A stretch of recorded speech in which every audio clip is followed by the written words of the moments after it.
Amin. Silakan duduk Bapak Ibu. Shalom. Bagaimana kabar pagi hari ini? Luar biasa. Baik. Pagi hari ini saya akan menyampaikan firman Tuhan tentang Mephiboset. Siapa? Ngomongnya susah ya. Mephiboset. Jadi mulut kita monyong-monyong sedikit. Ada yang sudah pernah dengar nama Mephiboset? Siapa yang sudah pernah dengar nama Mephiboset? Angkat tangan. Sedikit sekali. Berarti gak baca Alkitab ini kebanyakan ketahuan. Mephiboset memang jarang disebut. Namanya jarang kita dengar. Tokoh Alkitab yang tidak populer. Namanya saja bikin lidah kita kepuntir-puntir. Iya kan? Tetapi di balik kisah Mephiboset ini terkandung pewahyuan yang sangat dahsyat.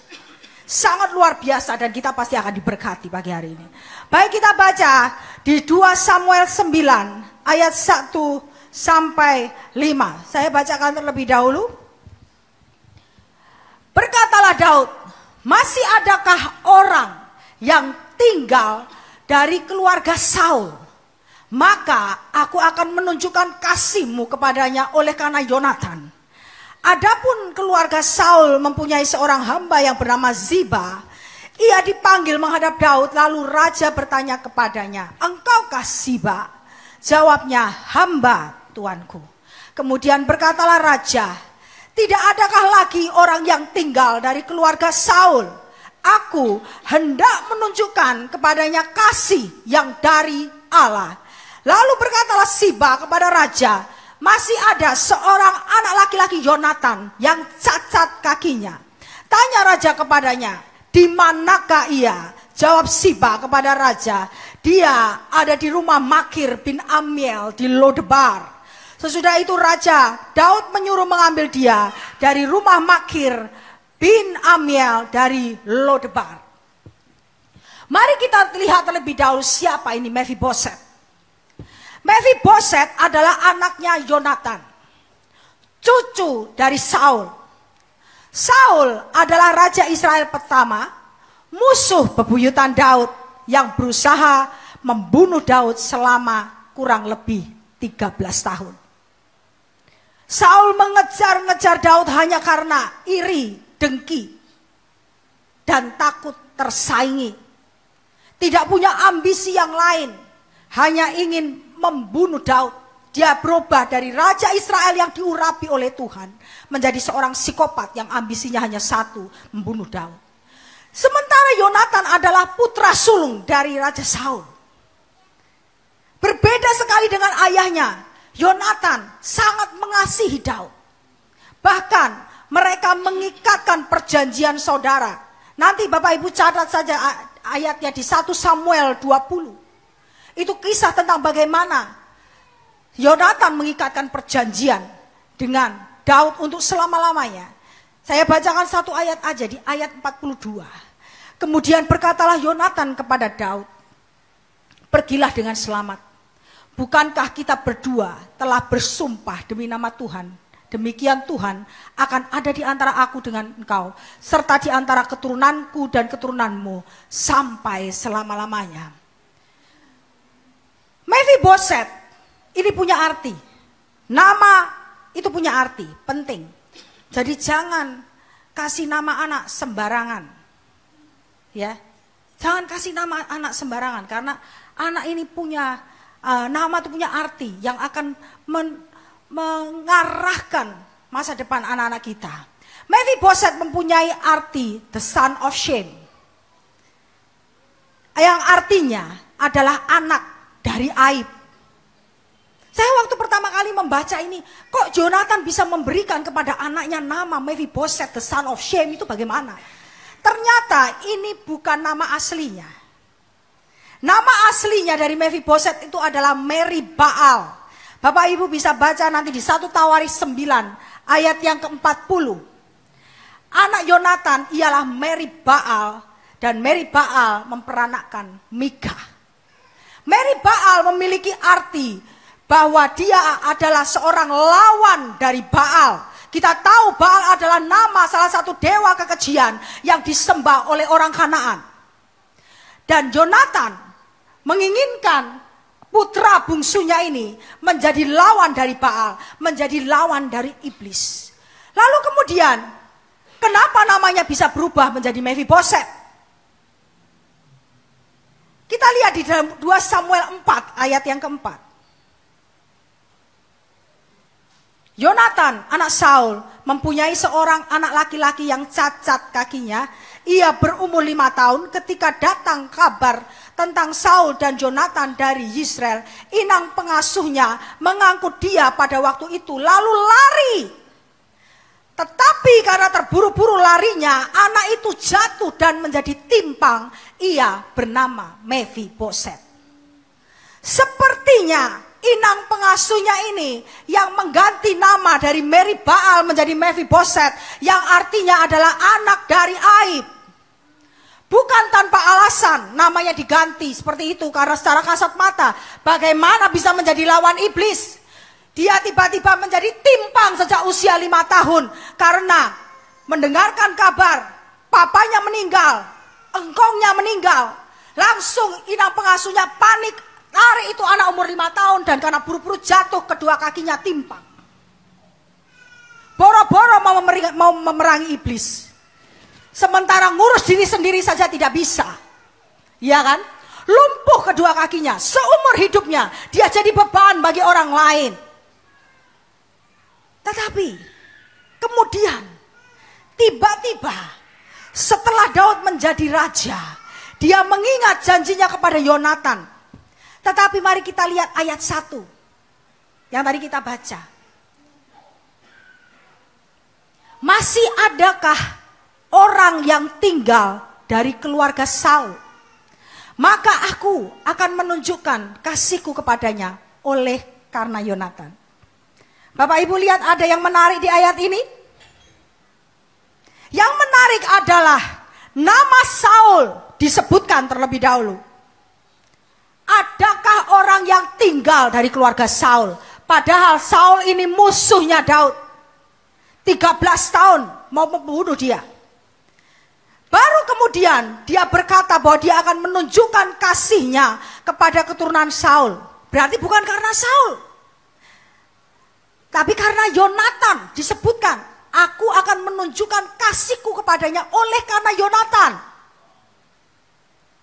Kasih di sini berasal dari bahasa Ibrani hesed, yang artinya kebaikan, belas kasihan, dan perkenanan. Bahkan di ayat yang ketiga, Daud menegaskan kembali pada saat dia berbicara kepada Siba, pelayan dari keluarga Saul ini, bahwa dia mau menunjukkan kasih yang dari Allah. Jadi bukan kasih manusia, bukan kasih manusia yang mau ditunjukkan oleh Daud, tapi kasih yang dari Allah, yaitu kasih agape, kasih unconditional love, yaitu kasih tanpa syarat yang mau ditunjukkan oleh Daud kepada keturunan Saul. Saul punya 4 anak.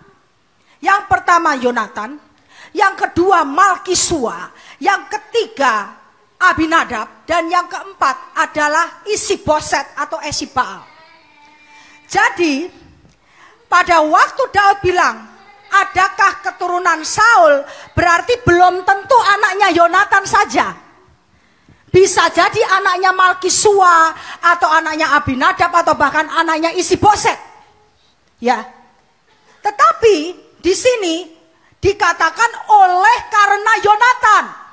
Nah, apa yang mau dikatakan di sini? Karena semua yang tertulis di dalam Alkitab itu diinspirasikan oleh Roh Kudus. Apa yang Tuhan mau ngomong? Di sini kita akan melihat satu gambaran yang luar biasa dari kasih Allah. Saul itu adalah lambang dari Adam yang pertama. Adam pertama, kakek moyang kita, manusia pertama, Adam. Adam jatuh dalam dosa, memberontak kepada Tuhan, melawan Tuhan, dan setelah itu kita semua keturunan Adam menjadi berdosa. Roma 5 ayat 12, minta tolong Pak Ben baca Roma 5 ayat yang ke-12.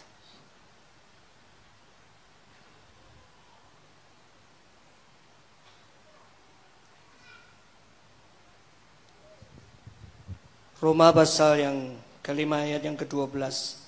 Sebab itu sama seperti dosa telah masuk ke dalam dunia oleh satu orang, dan oleh dosa itu juga maut. Demikianlah maut itu telah menjalar kepada semua orang, karena semua orang telah berbuat dosa. Amin. Jadi karena Saul, seluruh keluarganya berantakan, termasuk cucunya yang bernama Mephiboset ini. Dan Yonatan adalah melambangkan Adam yang terakhir, yaitu Tuhan Yesus Kristus.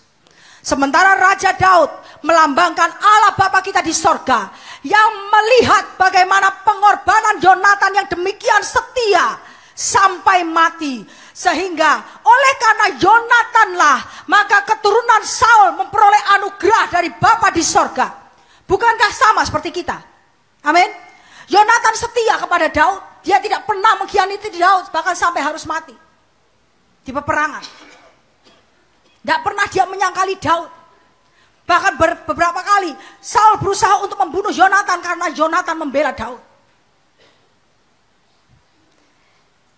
Ini adalah sama seperti kita. Roma 3 ayat 23 berkata, karena semua orang telah berbuat dosa dan telah kehilangan kemuliaan Allah. Demikian juga Mephiboset. Mephiboset itu anak raja. Dia seharusnya yang meneruskan tahta dari Saul. Tapi dia kehilangan kemuliaan Allah oleh karena kelakuan dari kakeknya Saul. Kita juga sama. Kita semua kehilangan kemuliaan Allah. Tanpa Yesus Tuhan, kita semua kehilangan kemuliaan Allah dan telah berbuat dosa. Oleh karena itu, ada kabar baik hari ini. Seperti yang tadi Pak Gembala katakan, kabar baik. Bahwa Tuhan berkenan untuk mengembalikan kemuliaan saudara dan saya. Haleluya. Melalui Yesus Kristus. Sama seperti Raja Daud yang memerintahkan untuk mencari Mephiboset, anak yang hilang, anak yang timpang itu, untuk kembali memberikan kemuliaan kepada dia. Roma 5 ayat 15, tolong Pak Ben. Roma pasal yang kelima ayat ke-15. Tetapi karunia Allah tidaklah sama dengan pelanggaran Adam. Sebab jika karena pelanggaran satu orang semua orang telah jatuh ke dalam kuasa maut, jauh lebih besar lagi kasih karunia Allah dan karunia-Nya yang dilimpahkannya atas semua orang karena satu orang, yaitu Yesus Kristus. Amin. Oleh karena Yesus Kristus, maka kita semua orang-orang yang berdosa, yang sudah terhilang, yang kehilangan kemuliaan Allah, kembali dipulihkan menjadi anak raja. Kita akan lihat di sini. Dan yang berita baiknya adalah Bapak Ibu, Allah memerintahkan untuk mencari kita yang terhilang. Amin. Amin. Seperti Raja Daud. Apa Mephiboset yang datang mencari Daud? Tidak. Raja Daud yang memerintahkan untuk mencari Mephiboset dan membawa dia ke istananya. Selalu saja inisiatif untuk memanggil kita, untuk memanggil jiwa-jiwa yang terhilang, itu datang dari Allah Bapa di sorga. Amin. Firman Tuhan Lukas 19:10 berkata, sebab anak manusia datang untuk mencari dan menyelamatkan yang hilang. Kabar baik yang saya mau sampaikan kepada Bapak Ibu di sini semua, terutama Bapak Ibu yang baru datang. Bukan kebetulan Bapak Ibu ada di sini. Tidak ada yang kebetulan. Allah Bapa di sorga memandang kepada Bapak dan Ibu, melihat pergumulan kalian semua. Dan mereka dan kalian semua ada di sini karena Allah Bapa mencari Bapak dan Ibu. Ini undangan buat Bapak Ibu. Haleluya. Perumpamaan tentang gembala yang baik meninggalkan 99 ekor domba untuk mencari satu yang hilang. Dan kalau Bapak Ibu ada di sini, bukan satu kebetulan. Allah Bapa mencari engkau dan engkau ada di tempat ini untuk kembali dipulihkan, diangkat menjadi anaknya, disembuhkan, menerima keselamatan dan anugerahnya. Lebih lanjut, ketika Siba menjelaskan anaknya Yonatan timpang, cacat, apakah Daud mengurungkan niatnya? Udah timpang, tinggal di Lodebar lagi. Lodebar itu artinya adalah pastureless. Artinya tanah yang tidak ada tanah penggembalaan. Tanah yang kering, tanah yang gersang, tandus. Obscured land yang artinya tanah yang tersembunyi, gelap, tidak jelas, kabur. Siapa yang mau tinggal di tempat seperti ini? Ada? Tinggal di tempat yang gersang, tandus, kering, gelap, tersembunyi, tidak jelas jalannya perginya kemana. Ada yang mau tinggal di seperti ini? Gak ada, kecuali orang yang ketakutan. Kecuali orang yang memang tujuannya untuk bersembunyi saja yang mau tinggal di sana. Secara harfiah diartikan sebagai tanah yang tanpa roti, tempat tanpa roti. Inang pengasuhnya ketakutan. Karena apa?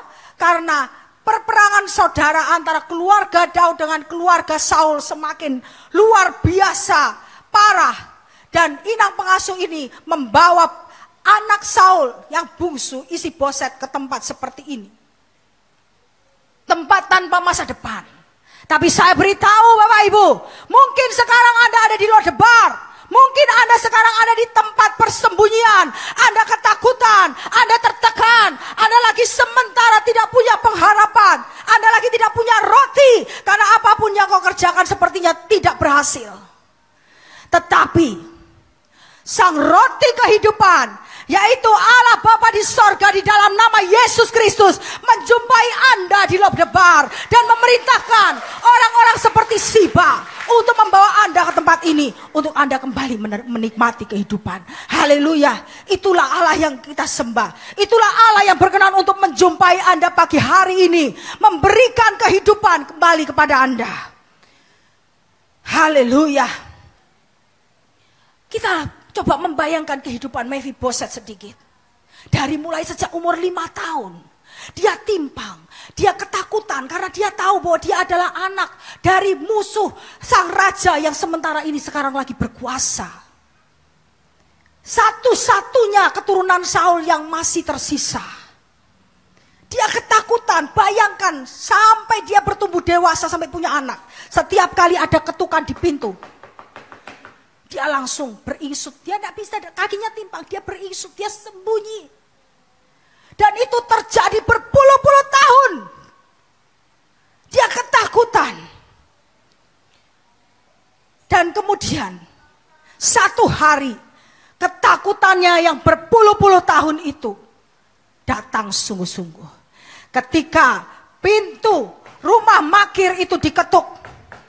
Dan dia melihat Siba, pelayan dari keluarga kakeknya itu di depan pintu dan berkata, Mephiboset, Raja Daud ingin berjumpa dengan kamu. Kamu harus ikut dengan aku sekarang. Bisa lari Mephiboset? Enggak bisa. Kedua kakinya timpak. Dia pasrah saja. Ketika Siba dan orang-orangnya menggotong dia dan membawa dia ke Yerusalem, ke istana Daud. Tolong Pak Ben, baca 2 Samuel 9 ayat 6 sampai 8. Dan Mephiboset bin Yonatan bin Saul masuk menghadap Daud. Ia sujud dan menyembah. Kata Daud, Mephiboset, jawabnya, inilah hamba tuanku. Kemudian berkatalah Daud kepadanya, janganlah takut, sebab aku pasti akan menunjukkan kasihku kepadamu, oleh karena Yonatan ayahmu. Aku akan mengembalikan kepadamu segala ladang Saul nenekmu, dan engkau akan tetap makan sehidangan dengan aku. Lalu sujudlah Mephiboset dan berkata, apakah hambamu ini, sehingga engkau menghiraukan anjing mati seperti aku? Nah, pada awalnya Mephiboset pasti berpikir bahwa Raja Daud akan melampiaskan semua amarah dan dendamnya kepada kakeknya. Akan maki-maki dia. Dan dia tinggal menunggu saat di mana pedang itu memutuskan lehernya. Memutuskan batang lehernya dan kepalanya menggelinding. Atau waktu dia digotong pergi ke Yerusalem. Dia berpikir sudah membayangkan tiang gantungan di depan istana raja. Tetapi apa yang terjadi? Ketika dia mau dihukum mati. Dia berpikir dia mau dihukum mati. Dia melihat dirinya sendiri. Dia keturunan Saul. Dia jelek, kotor, cacat, timpang kedua kakinya. Tidak bisa bikin apa-apa. Tidak ada kualitas yang baik pada diri Mephiboset. Gak ada yang baik.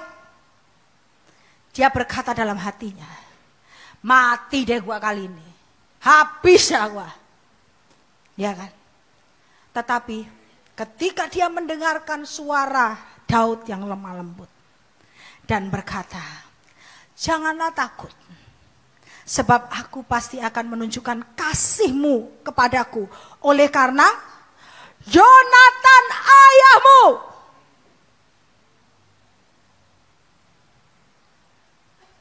Saya percaya Mephiboset langsung tersungkur ke tanah dan dia menangis dan berkata, terima kasih Papa. Amin. Sama seperti kita. Firman Tuhan berkata bahwa upah dosa adalah maut. Tadi di Roma 5 kita sudah baca bahwa semua manusia berbuat dosa. Kita harusnya layak untuk dihukum mati. Tapi oleh karena Tuhan Yesus Kristus, kita beroleh hidup. Oleh karena itu harusnya hari ini, pagi hari ini, kita semua berkata terima kasih Tuhan Yesus. Amin. Haleluya. Oleh karena Yesus, kita yang harusnya mati, kita beroleh hidup yang baru. Amin. Makanya jangan ada yang pernah sia-siakan anugerah Tuhan. Bagi kita yang sudah terima Yesus, jangan buang anugerah terbesar yang kita sudah terima. Haleluya. Lalu berikutnya Daud berkata apa? Tidak hanya ingin menunjukkan kasihnya, tetapi dia mengembalikan apa yang menjadi milik Saul. Aku akan mengembalikan kepadamu segala ladang Saul nenekmu. Nah ini saya gak ngerti yang menerjemahkan ini ngantuk atau bagaimana penerjemah LAI. Masa Saul dibilang nenek? Kan harusnya kakek ya. Dan engkau tetap makan sehidangan dengan aku. Wow, ini dahsyat banget, haleluya. Amin. Mari kita lihat Efesus 1 ayat 5 dan 6. Dalam kasih, ia telah menentukan kita dari semula oleh Yesus Kristus untuk menjadi anak-anaknya. Sesuai dengan kerelaan kehendaknya. Bapak Ibu, ini undangan buat kita semua. Adalah kehendak Tuhan, Allah Bapa kita di sorga, untuk menentukan kita menjadi anak-anak Allah. Amin. Kita bukan hanya anak dari Pak Ketut. Bukan hanya anak dari Pak Heru. Bukan. Heri. Bukan hanya anak dari Pak Henry Parera. Bukan. Tetapi kita adalah anak-anak Allah. Dan kalau Bapak Ibu di sini ini adalah undangan untuk kembali Anda menjadi anak-anak Allah. Mau terima undangan Allah itu atau tidak? Ayat 6, supaya terpujilah kasih karunia-Nya yang mulia, yang dikaruniakannya kepada kita di dalam Dia yang dikasihinya.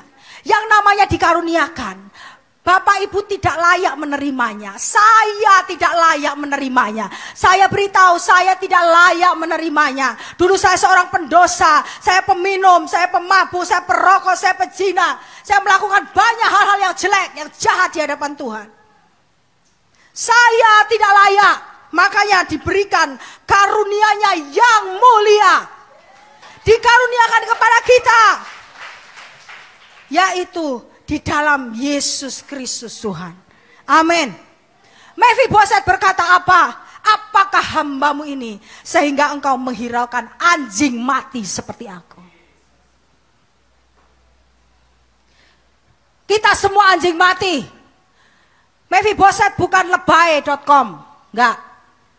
Memang kita semua anjing mati.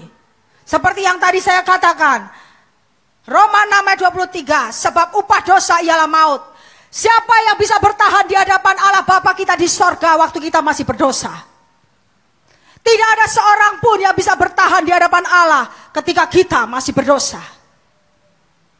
Tetapi oleh karena anugerahnya, oleh karena Yonatan, Daud memberikan kasih yang dari Allah itu kepada Mephiboset si anjing mati. Demikian juga kita, oleh karena Tuhan Yesus Kristus, Allah Bapa kita di sorga, mengaruniakan kasih yang dari Allah, yaitu kasih agape, kasih tanpa syarat, kasih yang tidak melihat apakah Anda baik, apakah Anda cakep, apakah Anda pintar, apakah Anda kaya, apakah Anda miskin. Kasih itu diberikannya kepada kita semua hari ini. Haleluya. Glory to God. 2 Samuel 9 ayat 9 sampai 13.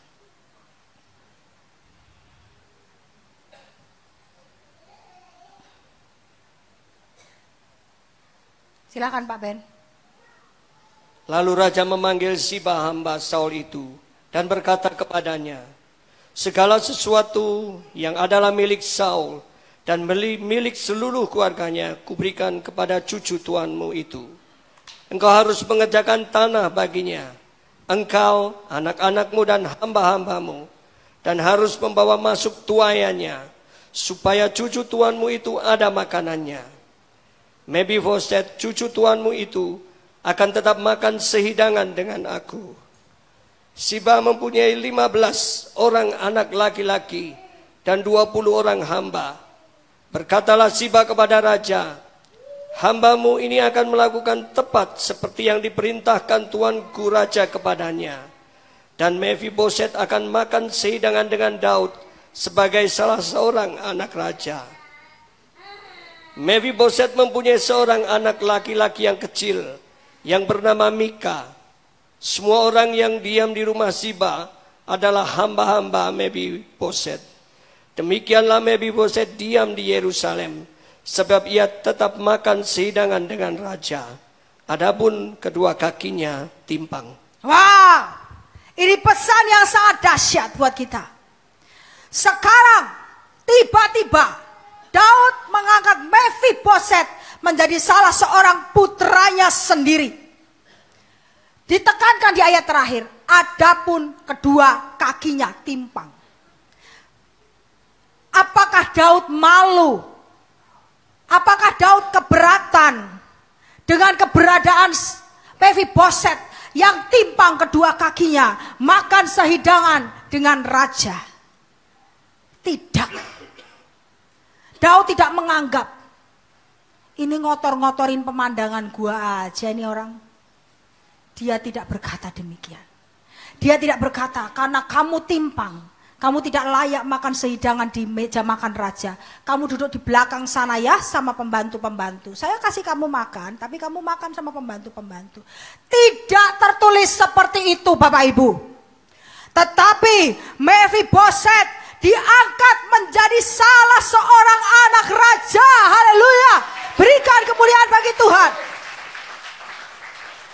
Bapak Ibu kalau mau beri tepuk tangan buat Tuhan jangan nanggung-nanggung. Tepuk tangan yang semeriah-meriahnya buat Tuhan. Haleluya. Pesan yang sama. Tuhan mau mengangkat Bapak Ibu menjadi anak raja. Makan sehidangan.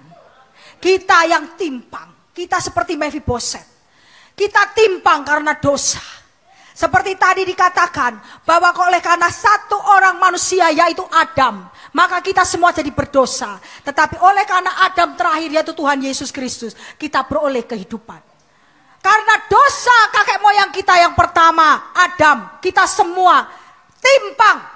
Karena darah Adam mengalir dalam darah kita. Kita semua berbuat dosa. Kita timpang. Kita tidak bisa melakukan hal yang benar di hadapan Tuhan. Kita tidak bisa hidup untuk mengikuti kebenaran Tuhan. Tapi hari ini kabar baiknya Tuhan telah mau mengangkat kita menjadi anak-anaknya. Tergantung respon Bapak Ibu Saudara. Bapak Ibu mau jadi anak Tuhan atau tidak? Mau diangkat menjadi anak raja atau tidak? Tawaran ini terbuka kepada Bapak Ibu Saudara yang ada di sini maupun yang mendengarkan live streaming. Bukan hanya itu lagi yang Bapak berikan. Mari kita lihat. Ya. Segala sesuatu yang adalah milik Saul dan milik seluruh keluarganya kuberikan kepada cucu tuanmu ini.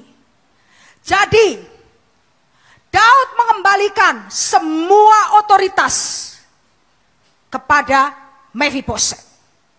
Anak timpang ini diberi kuasa atas seluruh harta Saul, bahkan atas seluruh hamba-hamba Saul. Otoritasnya dikembalikan, kuasanya dikembalikan, tidak berkurang meskipun Daud punya anak-anak laki banyak, tetapi Mephiboset dianggap sama dengan anak-anaknya yang lain. Yohanes 1 ayat 12. Tetapi semua orang yang menerimanya diberinya kuasa supaya menjadi anak-anak Allah, yaitu mereka yang percaya dalam namanya. Haleluya.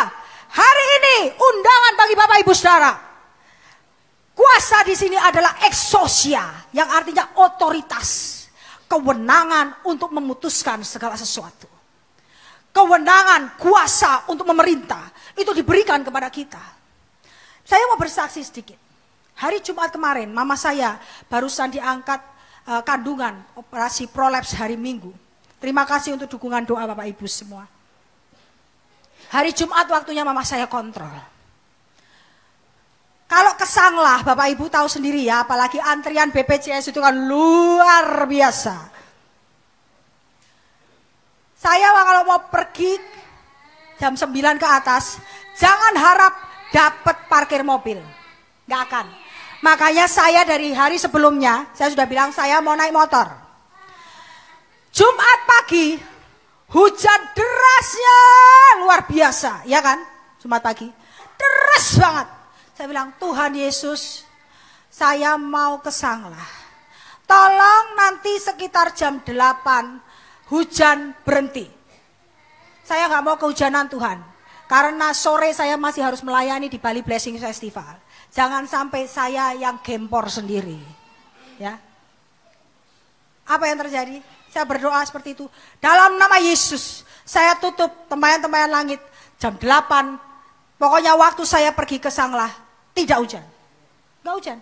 Saya sampai ke Sanglah, tidak hujan. Naik sepeda motor. Terus saya tungguin dokter, nungguin mama di dalam, terus suster suruh saya cek ke laboratorium patologi.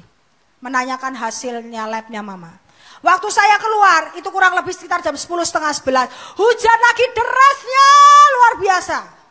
Saya bilang, Tuhan Yesus, tolong saya. Hujan-hujan dah sekarang. Tapi nanti waktunya saya keluar dari rumah sakit ini, hujan harus berhenti dalam nama Yesus. Apa yang terjadi? Saya keluar sekitar jam 12:30. Hujan berhenti. Kemudian karena saya harus kembali, rujukan sudah tidak berlaku, harus kembali ke fasilitas pertama, saya mau ke Kimia Farma. Jadi saya bilang, mama pesen gokar, karena mama pakai gokar. Mama pakai gokar, saya pergi ke Kimia Farma dulu, naik motor, daftar mama duluan. Saya pikir motor saya itu sudah basah gak karu-karuan dah. Karena hujannya deras sekali. Yang ajaib motor saya kering. Kering Bapak Ibu. Haleluya. Itulah Tuhan kita. Di Kimia Farma, hujan lagi. Saya mau pulang nih. Tuhan, saya minta tolong Tuhan. Tolong tutup tempayan-tempayan langit. Jangan hujan sampai saya pulang ke rumah. Berhenti lagi. Itulah kuasa yang diberikan kepada kita, saudara-saudara. Itulah exousia. Tidak akan ada satu kuasa apapun yang bisa bertahan di hadapan kita. Waktu kita menerima undangan dari Allah Bapa di sorga untuk menjadi anak-anaknya di pagi hari ini. Mephiboset makan sehidangan dengan Daud sebagai seorang anak raja. Keren gak sih? Kita memang masih manusia biasa, tapi kita bukan manusia biasa. Kita masih makan nasi, darah kita masih merah. Tapi ketahuilah kita adalah manusia-manusia supranatural. Pada waktu kita menerima Yesus sebagai Tuhan dan Juru Selamat, kuasa supranatural itu bekerja dalam diri kita dan mengalir keluar apa yang kita katakan itu menjadi hukum. Maka hari ini waktu kita berdoa buat yang sakit, maka yang sakit akan sembuh. Yang terikat roh jahat akan dilepaskan dalam nama Yesus Tuhan. Sekarang Bapak Ibu, Anda mungkin dalam kondisi timpang seperti Mephiboset. Anda mungkin tinggal di dalam ketakutan. Anda tinggal dalam tekanan. Anda tinggal di dalam kekhawatiran. Anda seperti timpang, tidak tahu mau bikin apa. Apapun yang kau lakukan sepertinya gagal. Ada banyak cara yang iblis berusaha untuk melumpuhkan saudara. Anda mungkin terikat dengan pornografi, dengan seks bebas, dengan narkoba. Gambar dirimu rusak seperti Mephibosheth. Dia ketakutan. Padahal dia anak raja. Saya beritahu, kalau Bapak Ibu ada di sini, Tuhan mengutus orang-orang seperti Ziba untuk membawa Bapak Ibu ke sini. Betul? Yang datang ke sini karena diundang seseorang, diajak seseorang, boleh lambaikan tangan? Boleh lambaikan tangan? Boleh angkat tangan? Ada? Nah, puji Tuhan. Yang datang ke sini karena melihat informasi di Facebook atau di sosial media, boleh angkat tangan? Haleluya. Itu adalah cara Tuhan. Sosial media dibagikan, yang membagikan itu adalah Ziba. Untuk Bapak Ibu. Yang membawa Bapak Ibu untuk datang ke tempat ini. Menerima anugerah dari Tuhan. Haleluya. Jangan sia-siakan. Jangan sia-siakan. Bapak di sorga menghendaki Anda di sini untuk menunjukkan kebaikannya. Belas kasihannya. Allah Bapa di sorga mau menunjukkan kepada Bapak Ibu. Mau membebaskan semua masalah-masalah yang sementara Bapak Ibu hadapi. Haleluya. Haleluya. Percaya. Mari semua saya undang Bapak Ibu. Bapak Ibu yang mengalami sakit penyakit. Yang mengalami kelumpuhan apapun di dalam bidang-bidang hidupmu. Kelumpuhan di bidang rumah tangga, keuanganmu sepertinya lumpuh, pekerjaanmu lumpuh, badanmu sepertinya lumpuh, lemas, tidak berdaya, datang cepat ke altar Tuhan. Hari ini Allah Bapa di sorga berkenan untuk menunjukkan kebaikannya, menunjukkan kasihnya kepada Bapak Ibu saudara. Mari cepat Bapak Ibu, saya undang semua tim musik untuk maju ke depan.